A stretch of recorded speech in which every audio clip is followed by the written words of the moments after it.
Welcome to another edition of Cal's Corner Online Radio here on the X Zone Broadcast Network. My name is Kal Korff, and I'm your host. And the executive producer of the show is the one and only Rob McConnell. Folks, I'm honored, as I said last week, and I mean it from my heart, to have with us tonight for part two.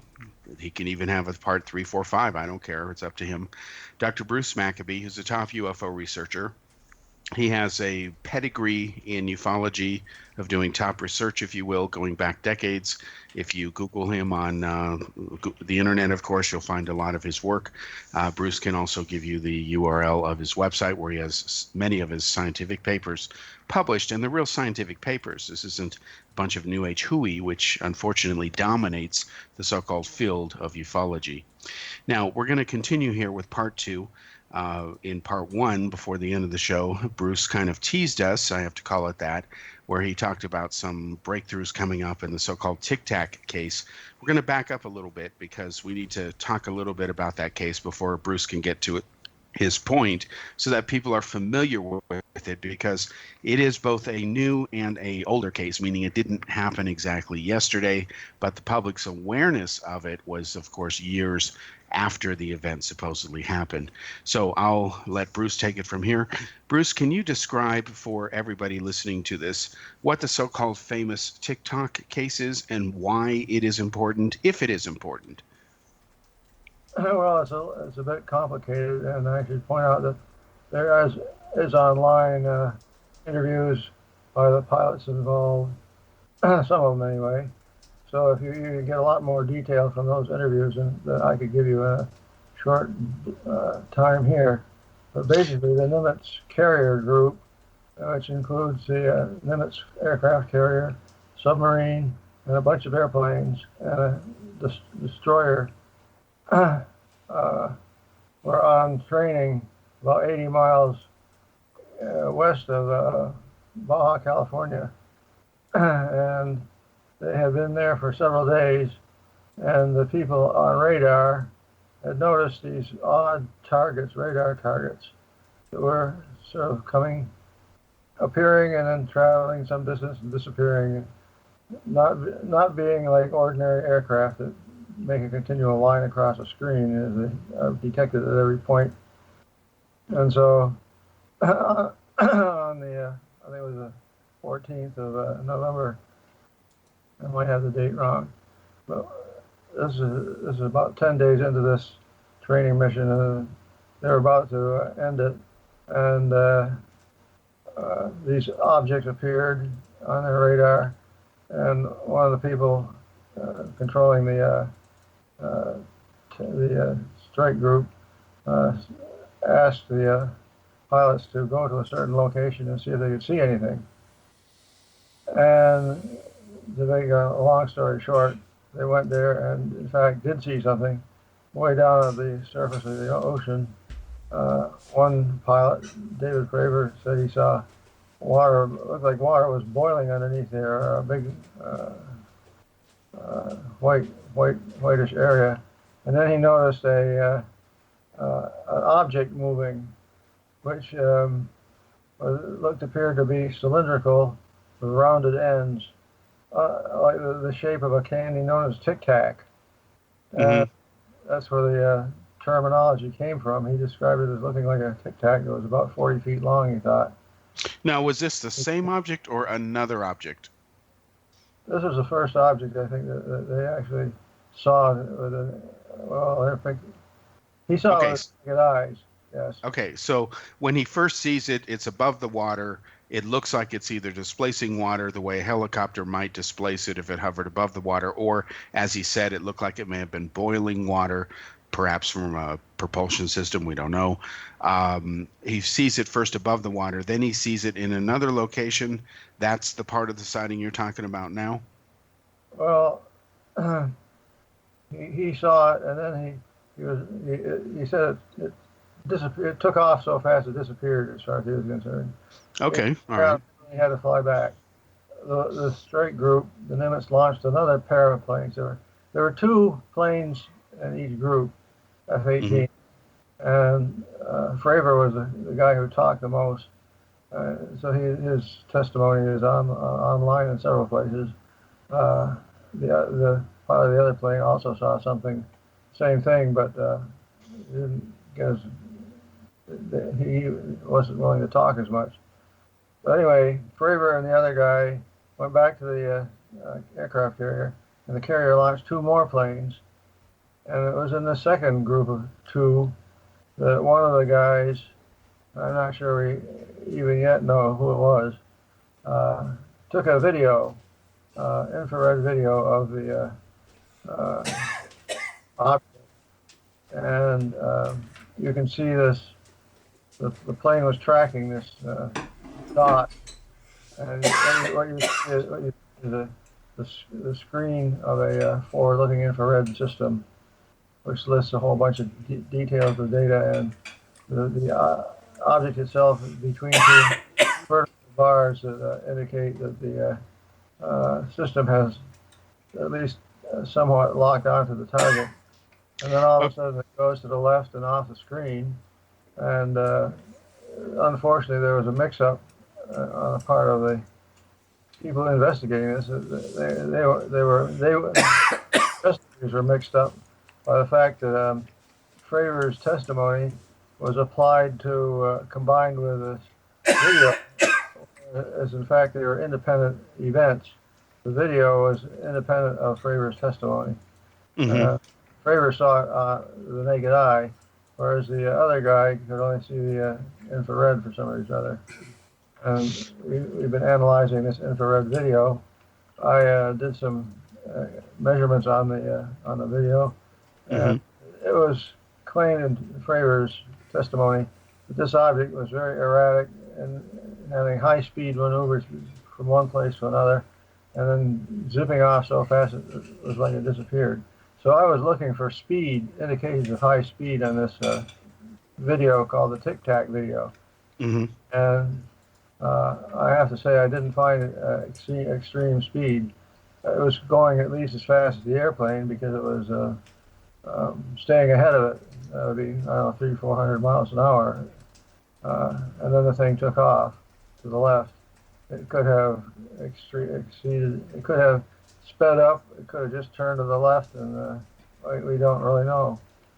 All we know is the leftward component of the velocity suddenly increased, and it zipped off the screen, and they lost track of it. So that's about the situation, and we're trying to come up with a better estimate of how fast it might have been going. Now, if it were flying roughly at the same speed, like you indicate, and then it banked left and they lost it, is it that they lost it because it just suddenly accelerated, or is they lost it because they were human and they lost it? What if it went into some clouds, for example? Well, the video shows that it was trapped between these two vertical bars, indicating that it was being locked on by the FLIR system, and then suddenly turned. You see this leftward motion begin, and it goes off the screen at the left-hand side. So that could mean that they did a right-angle turn and went to the left, or it could mean that they simply sped up, going forward, a component of velocity in the forward direction, plus a component of velocity in the leftward direction, resulting in going off the screen. Can't really tell. But unfortunately, I wasn't able to confirm that there was extreme motion as indicated in David Fravor's testimony. So there's a lot more coming. So people who track this stuff know there's supposedly more videos coming there. There were two more videos after the Tic Tac one. Another one that was taken in the same time frame, and one that was taken much more recently. So we haven't heard the end of this story yet.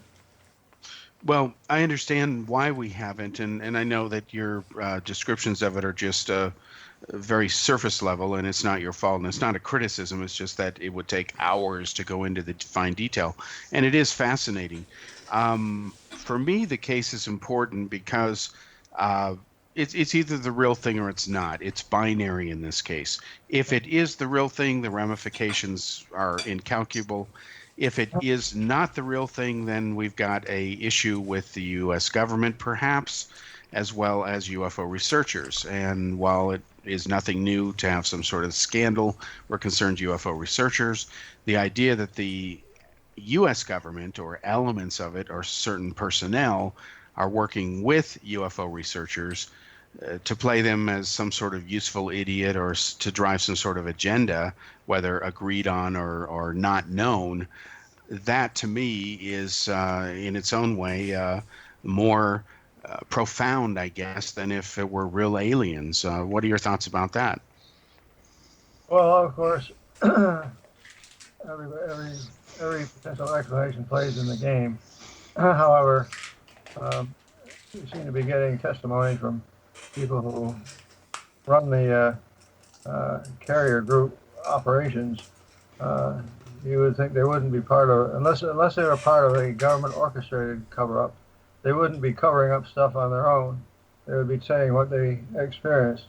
Now, let me tell you one more thing about this Tic Tac event.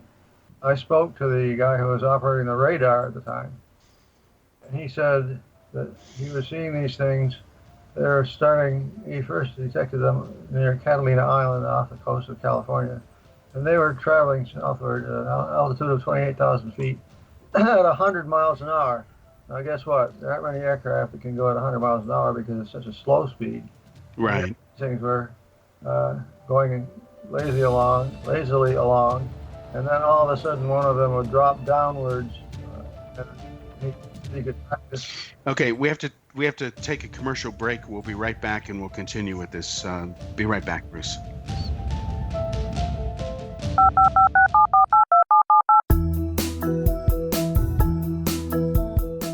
Did you know that when you're on the road with limited data or Wi-Fi, you can still listen to the X-Zone Radio Show with Rob McConnell, The Science of Magic with Gwilda Wiyaka, X-1, Dimension X, Space Patrol, and every minute of the X-Zone Broadcast Network by calling 213-401-0080, courtesy of Audio Now. No smartphone, app, or internet needed. It saves your data plan and it's free if you have unlimited minutes. Call 213-401-0080 to listen on any phone, anytime, anywhere. Remember 213-401-0080 for the best of the paranormal, parapsychology, and sci-fi radio programming anywhere, 24/7, 365.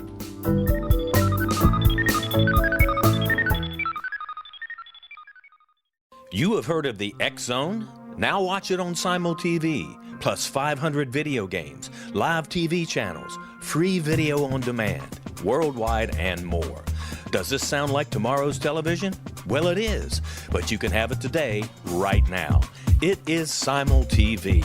Simul TV offers what the others only wish they could provide. 15 exclusive channels like X-Zone, Sci-Fi, and Horror. We are worldwide. No other provider offers that. 500 built-in video games. No need to have an extra expensive system. We have them included. Free video on demand. Live streaming events from around the world. Interactive online network, and much more. Tomorrow's TV today. Simul TV. Sound too good to be true? Well, it's not. You can have Simul TV today. Sign up at simultv.com. Do it today.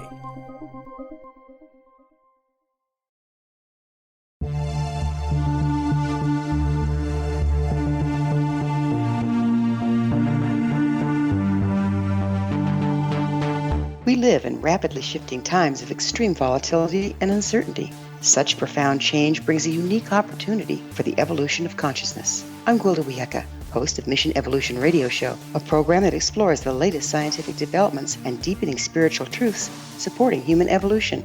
Join me on xzbn.net, where I interview leading experts in science, physics, medicine, spirituality, and more. By applying divergent viewpoints to leading-edge topics, we uncover expansive and evolutionary truth to assist you on your path to enlightenment. More information and past episodes are available at missionevolution.org.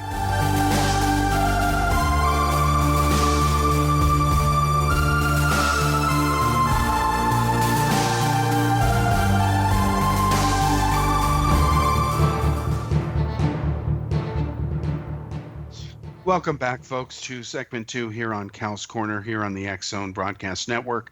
My name is Kal Korff, and I'm your host, and the executive producer of the show is Rob McConnell.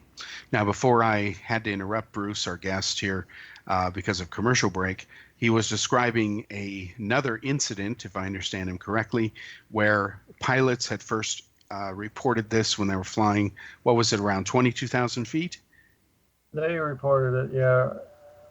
But the guy who was watching the radar saw these things. He said that sometimes things would come in from 80,000 feet, which is the upper limit of the radar, and go zipping downwards to the surface. But a number that he actually quoted me, he said that many times they were traveling it along, it might be 10 or so of them at one time, traveling at 100 miles an hour southward from the area around Catalina Island where they first detected, traveling southward, and then for some reason or other, one or more of them would drop downwards from 28,000 feet to the surface of the ocean, essentially 50 feet above or whatever. And the guy said he was able to track them on this SPY spy radar on the Aegis naval ship. Mm-hmm. Some of the best radar in the world. Yeah. He saw these things drop downwards, and he said he measured the time it took for it to get from 28,000 feet down to the surface. Turned out to be 0.78 seconds. 0.78, not even 1 second. 0.78. I rounded that off to 0.8 of a second. Mm-hmm. And then I calculated. I said, suppose, for example, you're starting at a zero velocity, a zero vertical velocity. You got a horizontal velocity of 100 miles an hour, but a zero vertical velocity. And you put the pedal to the metal and start an acceleration. Imagine it accelerating at a constant rate to halfway down to 14,000 feet, and then decelerating at the same acceleration rate, but in the opposite direction. So you stop at the bottom 0 feet. So you go from 28,000 to 14,000, speeding up, and then from 14,000 to 0, slowing down. Mm-hmm. If you do that, I mean, this is making an assumption that we can't confirm, but it's a good guess anyway. It puts us in the ballpark. Mm-hmm. If you do that, you find you get 175,000 Gs. 175,000 feet per second squared, which is 5,000 times the acceleration of gravity. In order to achieve this in 0.8 of a second, in 0.8 of a second, you travel 28,000 feet. You speed up for half the trip, slow down for half the trip, and when you do that, it requires 175,000 feet per second squared, or about 5,000 times the acceleration of gravity. And when you reach your maximum velocity, which is at 14,000 feet, in other words, you're accelerating from zero vertical velocity to 14,000 to a maximum vertical velocity at 14,000 feet. You're traveling at 48,000 miles per hour. Now that's beyond what we can do. Okay, so the things that stand out in my mind hearing you describe this is there's basically two sets of witnesses. One group is in aircraft. They detect this at 22,000 feet. They confirm it's kind of weird that an airplane, quote unquote, would go down to a speed of 100 miles an hour. That's hard to do. That's hard to keep it in the air. Nobody with any sanity would disagree with that. Then this altitude drop, which, as you point out, you can roughly assume, or dare I say safely presume, that the deceleration began at around the 50% point because it's got to slow down, otherwise it hits the water. The consistent pattern seems to be in more than one sighting that it's above the water for some reason. Let me ask you this. Could it be this secret spaceplane device or these things that the U.S. government has admitted that they did test in the area, the hypertransport vehicles? Now, curiously, they say they lost them over the ocean, but it wouldn't be the first time that the U.S. government has, quote, lost something that was really a cover story for, we don't want you to know what we really did or what really happened to it. Could it be one of those? Well, I would say it would have to be a top-level cover-up operation because with a carrier strike group out there doing maneuvers, you can bet that they know everything that's in the volume of space that they are doing their testing in. You're not going to get any balloons or any birds or any Cessna aircraft or any F-18 aircraft or MiGs or whatever in there without them knowing about it. If there was a top-level orchestrated hoax, essentially, the guys doing the measurements wouldn't be part of the hoax. They're doing their job. Somebody is pulling a fast one on them by having some high-speed aircraft travel through, although 48,000 miles an hour is a little bit high for anything that we can fly. Well, I'm not saying it is that, as in I've got the proof or something, but there's a couple things, a handful of things. I could probably count them on one hand. Let me do it real quickly, and please, I want to know your thoughts on these because I want to make sure that I'm thinking the same way that I hope is the right way to think on this. And we're doing this, of course, for the sake of people listening to this, because as you know, there's been problems with the coverage by this on this case by the New York Times. There's issues of provenance, and it's important that fact be separated from fiction. And the good news is, in this case, at least up to a point, we can do that. Whereas in some other UFO cases, it boils down to he said, she said. First point is, I know for a fact, and I'm sure, especially with your background, you would agree with this. I'm not always impressed by cases where a guy says, I'm working the computer or my radar and I see suddenly 15 UFOs and I don't know where the hell they came from, etc. I know that there are ECM, electro countermeasure technologies. Israel uses them against Syria all the time to make it seem they have these decoy devices that make radar networks get a reading that looks like this, but it's really this. They can imitate all kinds of airplanes, friendlies, unfriendlies, you name it. And they use these as decoys or covers to hide the true nature of what's really going on. So to me, a more important case would have to be I saw it as well as where my instrument said it should have been there. That's where the visual stuff comes in, and there seems to be this consistency, and the behavior patterns seem to be a bit consistent in you've got the water and so on. What bothers me about the case is why would the U.S. government, if they have this secret team that's investigated UFOs and has helped cover it up for decades now, let's call them a real X-Files team. You've alluded to this in the past. Why would they need someone like a Robert Bigelow or a Harry Reid to fund money, around 22 million or so, to study this issue if there's already this effort going on? Wouldn't somebody have said this is a bit redundant? Or why go to people like that, Bigelow and those with that kind of background, to get to the bottom of something? To me, that's as bizarre as my going to the Billy Meyer UFO cult to find out the truth about UFOs. No, thank you. Well, of course, anything I say on this with respect to the political cover-up aspects has to be considered to be speculation, because I don't have any direct knowledge of this AATIP program other than what we've read people talk about and so on. If there was a deep black program going on, and say had been since the 1940s and 50s, it was buried so deeply that the people who set up the AATIP program didn't know anything about the one that was already existing. And the one that was already existing wouldn't tell them because they're trying to remain super deep black. Right. For whatever the reason would be. So they already admitted that this AATIP program was covered up, not known by most people. Mm-hmm. Only a couple of Harry Reid and Inouye and the guy from Alaska, as I recall. The politicians who made the money okay to spend on this in this way, and supposedly they went with a typical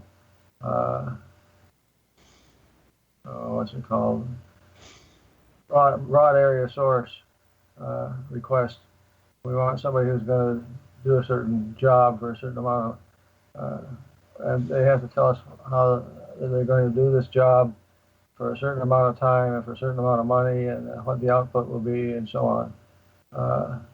Basically to get a contract signed.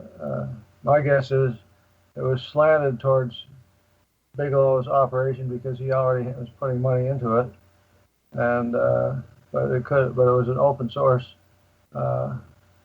request for people to respond to an open source document saying we want somebody that's going to do this job, and it could be that Bigelow was the only person who answered, who did the grunt work that's associated with obtaining a contract from the government. The combination of the fact that Bigelow had already put money into the subject would have given him a leg up on most other organizations. When you put out a request for a request for a proposal, RFP. When writing what this proposal is supposed to say you're going to do, the initial request can be slanted in a certain way that you're more likely to pick up contractors A, B, and C than you are contractors C, D, and E. Yeah, it's yeah, absolutely. And we're not saying that necessarily happened. It's just that I understand why, because I've heard these arguments before, that people get confused over what did happen. And we'll come back to that point in a moment after the commercial break here.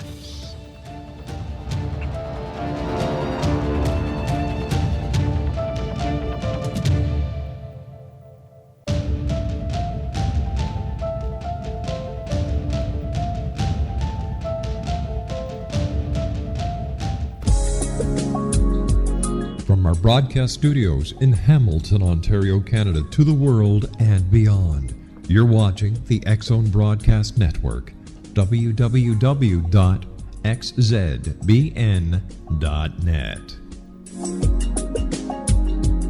AVS Media Den. You have heard of the X-Zone? Now watch it on Simul TV, plus 500 video games, live TV channels, free video on demand, worldwide, and more. Does this sound like tomorrow's television? Well, it is, but you can have it today, right now. It is Simul TV. Simul TV offers what the others only wish they could provide. 15 exclusive channels like X-Zone, Sci-Fi, and Horror. We are worldwide. No other provider offers that.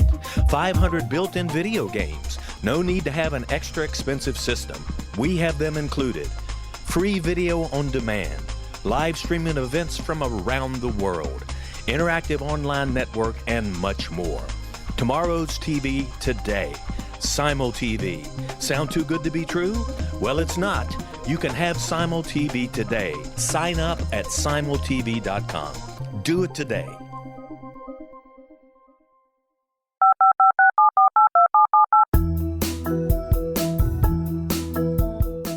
Did you know that when you're on the road with limited data or Wi-Fi, you can still listen to the X-Zone Radio Show with Rob McConnell, The Science of Magic with Gwilda Wiyaka, X-1, Dimension X, Space Patrol, and every minute of the X-Zone Broadcast Network by calling 213-401-0080, courtesy of Audio Now.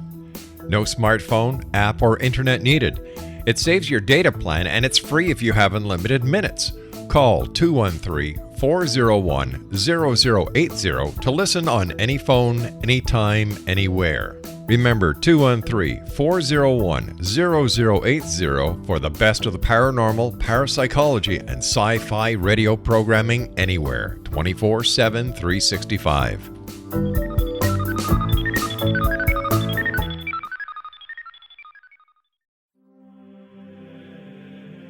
Rob McConnell here, presenting an overview for Nicholas Paul Jennings, author of a fascinating book, Amen. It presents facts revealed by Egyptologists, facts that enable us to understand why Amen is the beginning of creation of God. It provides recommendations for religious leaders of the major religions to unify their beliefs and teach the Word of God. Love one another. Amen informs people how mankind conceived God. It was the Egyptians that developed the concepts of a soul, a hereafter, and Son of God. And finally, after the worship of many gods, they conceived the belief in one universal God, the maker of all there is. For more information, visit www.futureofgodamen.com. That's www.futureofgodamen.com.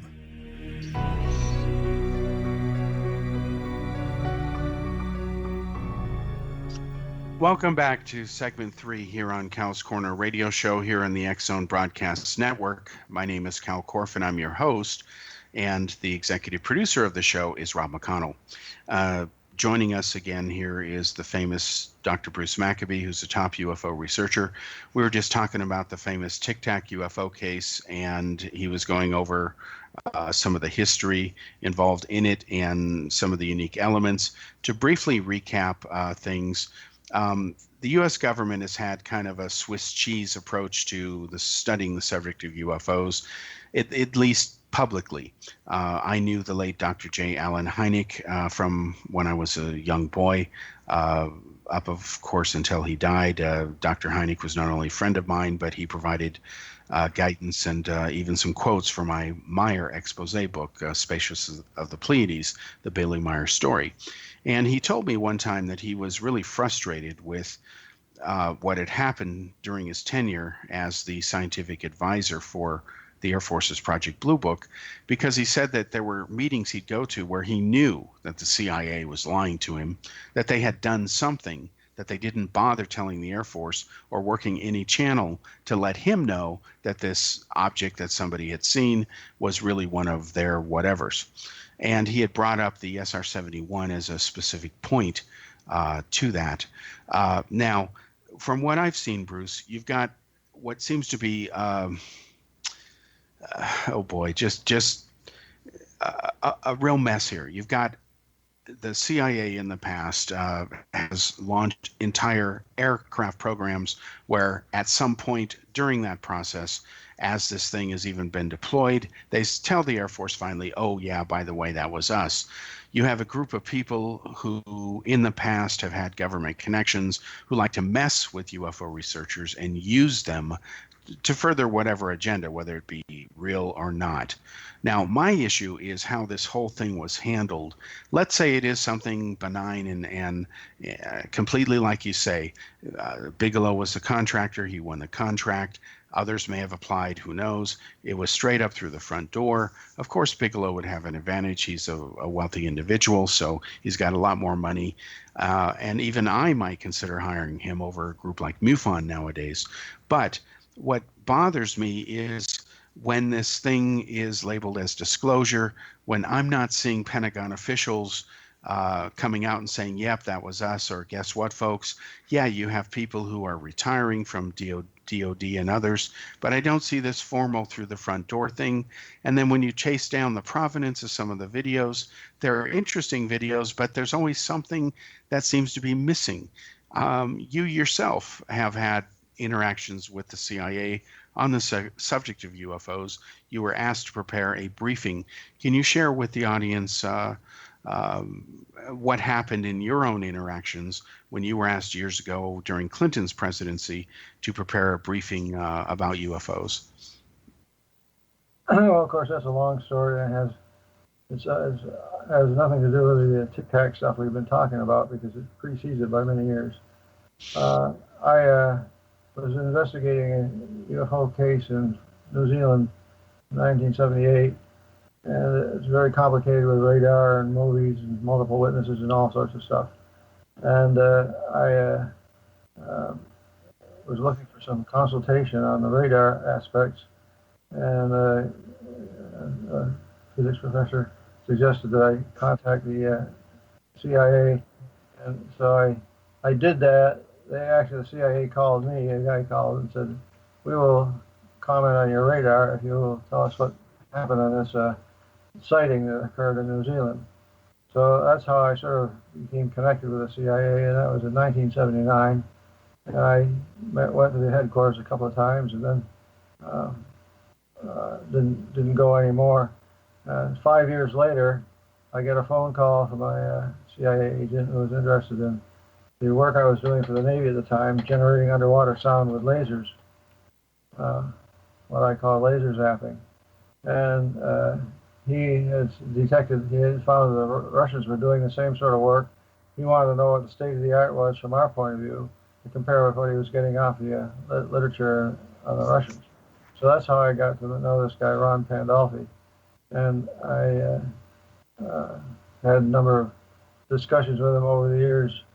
Mostly we were talking about the program,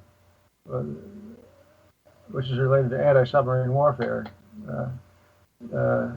program of generating underwater sound with lasers. And so for the next 10 years, I would go to the CIA headquarters and discuss this with them. And of course, we also discussed topic A, which was UFOs, one way or another. And in 1993, Clinton took office, and his science advisor was a man by the name of Dr. John Gibbons. And as this coincided with an attempt by Lawrence Rockefeller and C.B. Jones and some other people to get the Clinton administration to open up the files on UFOs. Who was the science advisor again? When you mentioned his name, it was garbled. Dr. John Gibbons. Dr. John Gibbons. Okay, go ahead, sir. The whole story on this is told in the book, The FBI-CIA UFO Connection, which I published in 2014. And people can get that at Amazon.com. That's right. People can get that book detailing this that you wrote at Amazon.com. Right. Okay. So anyway, I had known Ron now for about 10 years when I got a phone call from him.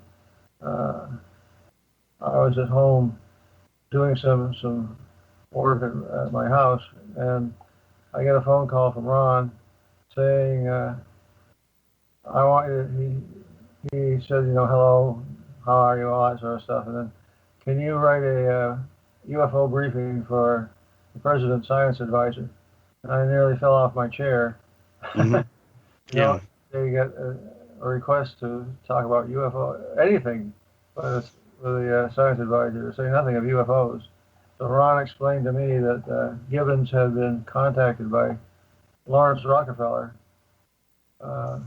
Rockefeller being a big donor to the Democratic Party, could push his weight around, and he wanted to get a hearing with the president, but Bill Clinton, but the science advisor basically said he's got to get through me first. So, okay, Lawrence Rockefeller wasn't totally on the up and up. He told Gibbons that he wanted to talk about advanced science or something like that. He didn't come out and say UFOs. Mm-hmm. And then subsequently, however, Ron Pandolfi knew that this request had been made, and he told Gibbons that what they really wanted to talk about was UFOs. And he says, when Gibbons heard the term UFOs, he nearly froze in his seat because people on the top levels don't want to hear about such weird stuff. Anyway, I never was able to get a straight answer on why Pandolfi called me. It could be because he knew that I knew more about the UFO subject than he did, or it could be that he didn't want the science advisor to think the CIA knew anything about UFOs. Whatever, he calls me up and says, "Can you get a briefing to the science advisor?" And I immediately started thinking, well, it'll be a week or two from now, and I'll do a dog and pony show type of thing with lots of graphs and PowerPoint presentation and all that good stuff. Mm-hmm. And then Pandolfi says it's got to be done by tomorrow. And immediately my brain started thinking about how the hell am I going to do this in a day. And then Pandolfi says it's got to be ready by 8 o'clock tomorrow morning. This was like 2 o'clock in the afternoon on Tuesday. It had to be ready at 8 o'clock on Wednesday. Nothing like advance notice. Yeah, that's right. And I was completely floored, but I tackled the problem anyway and wrote a sheet and a half. Took the format of a executive color story, executive page and a half, that outlines the whole story with references to what are called tabs that amplify on the information. Tab A, Tab B, Tab C are related to various subjects called out in the executive format. And I actually did fax this page and a half to Gibbons' office, and then I found out later that they had held, 8 o'clock was the time limit I had been given, I found out later on they had a meeting at 7:30. So they actually did hold the meeting. They did hold a meeting, but it was half an hour before my paper got there. Gibbons wanted this. He had asked Pandolfi if he could get some briefing on UFOs. So that's what this briefing paper was about, to brief Gibbons on the subject. So he would seem like a complete dummy when Lawrence Rockefeller and C.B. Scott Jones came in. So they hold the meeting, your paper's not there. So what kind of briefing did they receive? Well, I don't know. Okay. Now, you mentioned there's no connection to Tic Tac, but you also mentioned Pandolfi. That, to my opinion, is a connection because he's involved in the curious way that this whole Tic Tac thing has been worked. And it seems to me that he has been involved with UFO researchers long enough where he's certainly been in a position working the CIA's so-called weird desk. I guess the CIA's version of we'll be back after Nick Hope. We'll be back after the commercial break here. Nick Pope.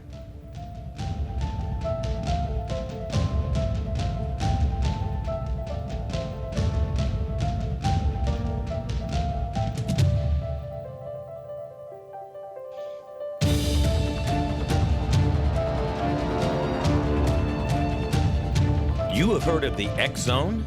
Now watch it on Simul TV, plus 500 video games, live TV channels, free video on demand, worldwide, and more. Does this sound like tomorrow's television? Well, it is, but you can have it today, right now.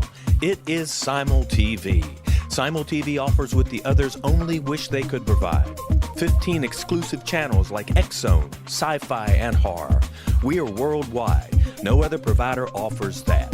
500 built-in video games. No need to have an extra expensive system. We have them included. Free video on demand. Live streaming events from around the world.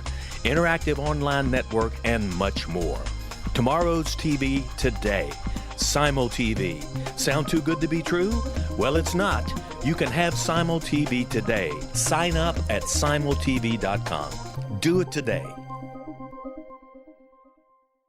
The new nonfiction book, Razor of Madness, is similar to cult movies like Clockwork Orange, Dragon's Tattoo, or The Other Side of Hell. Wayne Morin Jr. and Thomas Lee Howell will expose widespread and systematic deficiencies in this thought-provoking tell-all novel. Mind control rages among scholars in law schools. Human rights are ignored while thought reform and mental manipulation are accepted practices used as behavior modification. Dr. Louis Jolyon West comes to mind. Media and public scrutiny shows that United States mental hospitals are in fact destructive murder industries. Razor of Madness expose novel details this epidemic through an in-depth professional and personal investigation. For decades, there has been a revolving door policy that still releases killers and pedophiles back into society. The maestro of mind control continues to haunt America to this very day. Razor of Madness is available in paperback or as a downloadable ebook at Amazon.com.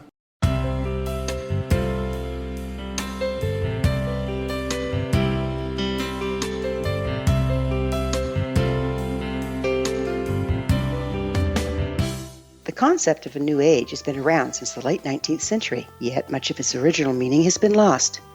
What exactly is the new age? Is it a religion, a collection of obscure esoteric practices, a series of doomsday predictions, or an astrological event? The New Age Chronicles is a unique complementary publication bringing reason and grounded information to separate fact from fiction. chock full of valuable information to support you as we make the monumental shift into the new era. You won't want to miss a single innovative issue. The New Age Chronicles newspaper is coming soon to www.newagechronicles.com.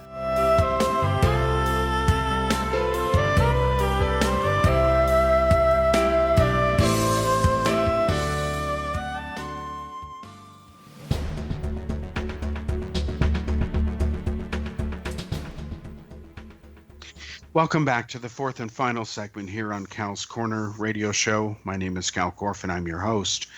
And the executive producer of the show, once again, is Rob McConnell. My guest today for part two of his special pair of appearances is Dr. Bruce Maccabee, who's a top UFO researcher. We were talking about the famed TikTok UFO case and government involvement in UFOs during the course of the show. To go ahead and wrap up this part of it and bring this back to where we started the Kenneth Arnold sighting, so we can come full circle here. Bruce, I'll lay it out at least from what I see. I'm not saying what I'm saying is correct. You're more of an expert on this case, especially than I am. But I remember covering as a journalist back in 2011, 2012 from India. I wrote articles as part of my defense in space beat, if you will, on the hypersonic vehicles that at that time could go at least 22 times faster than the speed of sound. So whatever our official public bar is for having unmanned aircraft, drone craft that can go to ramjet and scramjet speeds, the reality is we're even further into this than publicly being admitted. I don't have a problem with that. And I'm not saying that this explains the cases. Then you have advances in electronic warfare, which can make a radar unit appear to be tracking 15 F-18 aircraft, and the next minute it's 22 F-35s. They can fool these signatures. I'm not saying, again, that causes it. When you take this layers of secrecy that have emerged over the years, now you've got Space Force, which presumably would take custody of the UFO issue, right? The Air Force and CIA have battled each other for many years, as well as the FBI, as you know. Turf wars over, who gets the UFO territory. Air Force ultimately won those arguments, as far as I know, but yet there have been exceptions. Now you've got this going on. Now you've got a CIA weird desk. You've got Pandolfi, who's the equivalent, I guess, of Nick Pope from the UK. He worked the MODS UFO desk, as you know. Pandolfi seems to interact with UFO researchers, disseminate data. He's married to a Pakistani woman who claims to have, she's into all kinds of weird loopy things. I, of course, lived in Punjab for 7 years. I know about her background and her NGO.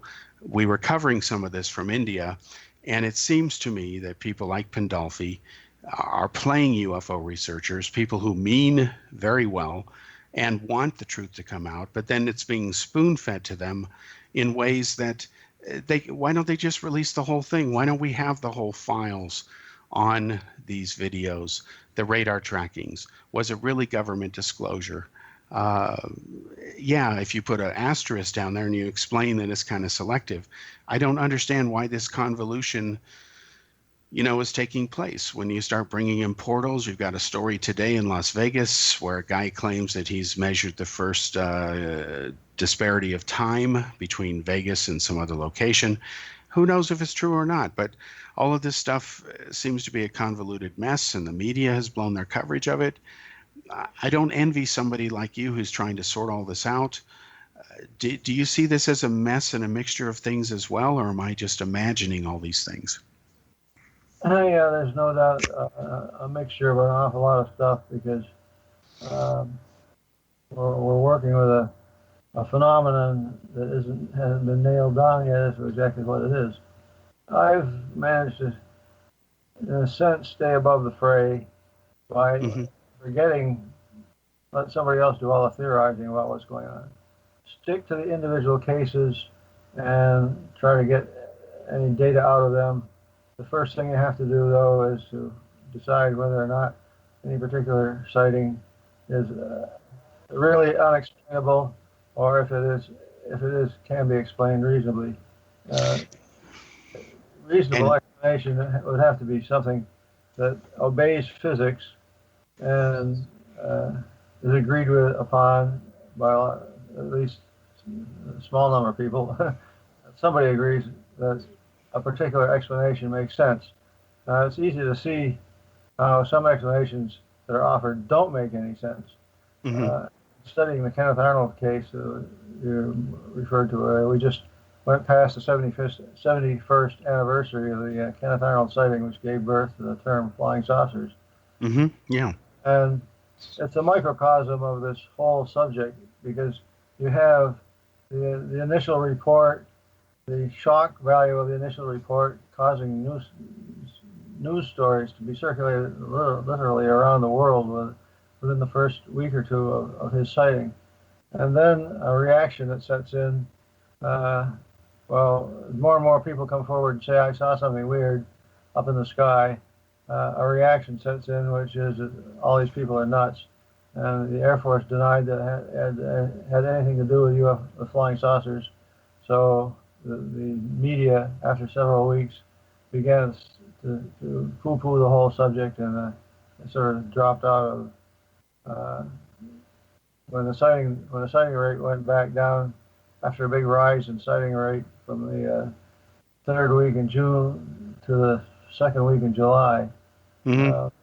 After that big rise in sightings, and there may have been well over 1,000 sightings throughout the United States at that point, during that time, after this big sighting flap, the news media started to make fun of the witnesses because nobody was coming up with any good, solid explanations. And of course, the idea that these are extraterrestrials did play a little bit of a role in the explanations, but they were going to require something like hard evidence to prove. And of course, the Roswell case came along and basically shut the whole thing down. The Roswell case, people should realize, existed as a UFO case for like one day. Mm-hmm. Made major news media because it was, we thought we've got one. And then the next day, General Ramey says, oh, we haven't got one after all. And the Roswell case didn't play a role in ufology for another 30 years. Right.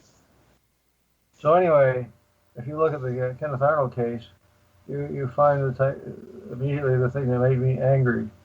I got angry after reading UFO sightings, and were witnesses who seemed to be normal, totally normal people, confronted with abnormal circumstances, saying what they thought, what they knew, and then being told they were idiots for saying something like that. In the case of the Kenneth Arnold, the official Air Force explanation is it was a mirage.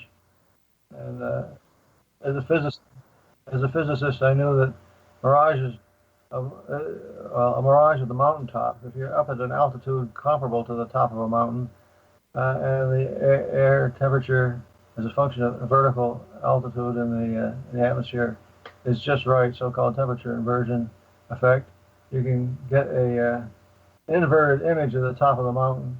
Mm-hmm. You see the top of the mountain directly, and then you also see something like a weird mirror image of the top of the mountain upside down.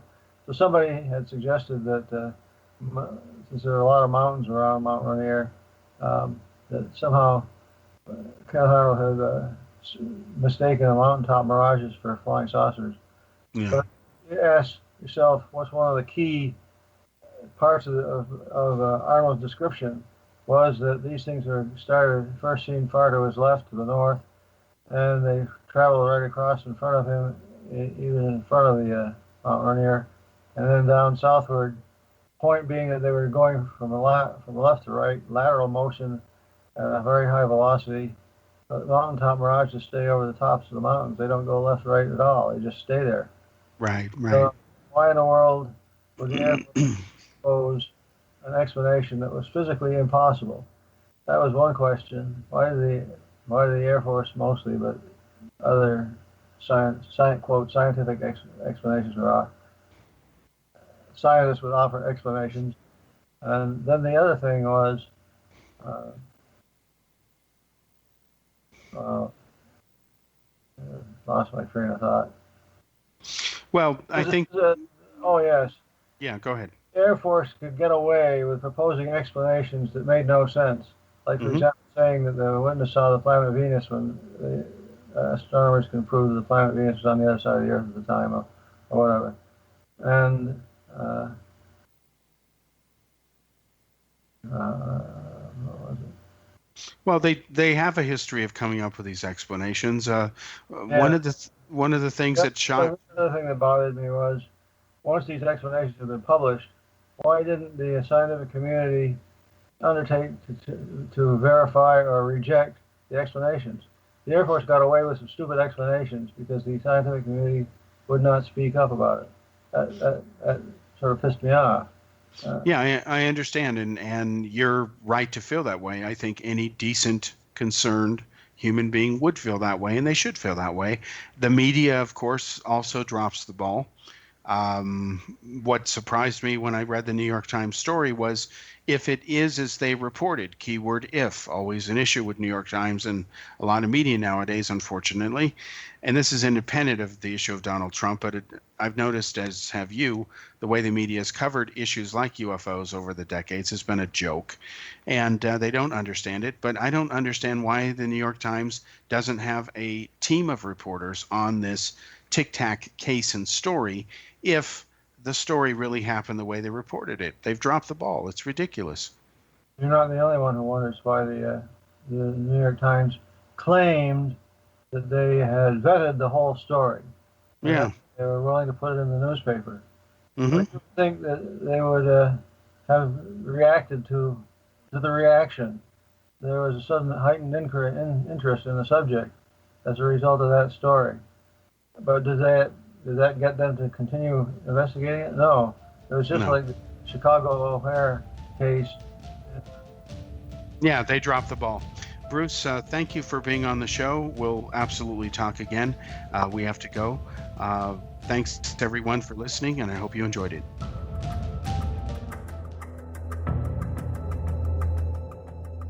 Modern Esoteric, Beyond Our Senses by Brad Olson, consummates the lifology story about where humanity originates. It is the lost continents, the primitive wisdom, the mythos of creation, and the rethinking of ancient history as we are taught in academia. There is much more to the story than what we have been told. As this is the first book in the Esoteric series, Modern Esoteric starts at the beginning of time and accelerates up to this modern age. Future Esoteric is book 2 in the series and takes a forward-looking position ahead of today with an open and honest examination of the ET issue and various unexplained phenomena. To discover the writings of author Brad Olson, visit www.bradolson.com. That's www.bradolson.com.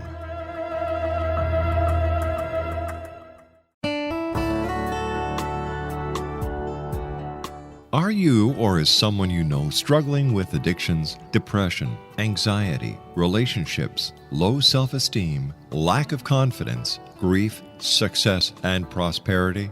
Do you know that your subconscious belief plays a big role in the outcome of your hard work? We can help you permanently change the beliefs that may be the reason for your struggles and failures. We care about getting you the return on your investment and the results you are looking for. We can help you be free of the limitations of your past and in realizing your highest potential. We work with people by phone and Skype. For more information, visit us at www.ritasoman.com. That's www.ritasoman.com.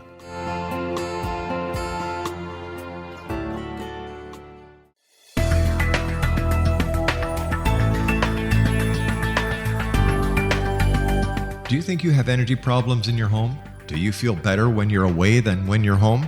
Joey Korn is a global leader in the world of dowsing who specializes in personal energy clearing and space clearing. He can help you create an ideal energy environment in your home no matter where you live in the world. Learn about his remote spiritual house cleaning services and much more at www.dowsers.com. You can get Joey's book, Dowsing, A Path to Enlightenment, as well as other dowsing books and tools, Kabbalah books, and Walter Russell books. Joey's work is really amazing. Go to dowsers.com right now. That's DOWSERS.com, or call 1-877-DOWSING. That's 1-877-369-7464.